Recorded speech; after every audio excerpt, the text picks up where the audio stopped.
বিসমিল্লাহির রহমানির রহিম। আসসালামু আলাইকুম। প্রিয় এলাকাবাসী, আপনারা যারা আমার এই পডকাস্ট দেখছেন সবাইকে শুভেচ্ছা। আশা করি সবাই ভালো আছেন। আমি ত্রয়োদশ জাতীয় সংসদ নির্বাচনে কুমিল্লা ৯ আসন থেকে মনোনয়ন প্রত্যাশী বিএনপি থেকে দানিশ শেঠ। আপনাদের দোয়া ও সমর্থন আমার একান্ত কাম্য। আমার বাড়ি গ্রাম বাউরতলা, পোস্ট মুজাফরগঞ্জ, লাকসাম, কুমিল্লা। আমি এলাকায় লেখাপড়া করে এরপরে আমি ঢাকা বিশ্ববিদ্যালয়ের কিশোর বয়সের শেষ দিকে এসে ঢাকা বিশ্ববিদ্যালয়ে ভর্তি হই।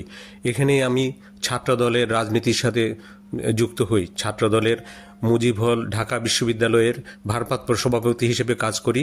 এরপরে জাতীয়তাবাদী ছাত্রদল কেন্দ্রীয় সংসদের সহসাধারণ সম্পাদক ও সদস্যপদেও কাজ করি। আমি কয়েকবার কারাবরণ করি। রাজনীতি করার সুবাদে আমি বিভিন্ন নির্যাতন নিপীড়নের শিকার হই এবং রাজনীতি করার কারণেই আজ এলাকাতেও আমাদেরকে বিভিন্নভাবে নির্যাতিত হতে হয়েছে। তাই আপনাদের সমর্থন, সহযোগিতা এবং আশীর্বাদই পারে আমাকে আপনাদের ছেলে থেকে আপনাদের সেবক হতে। আপনাদের দোয়ায় আমার একমাত্র পাথেয়। আবার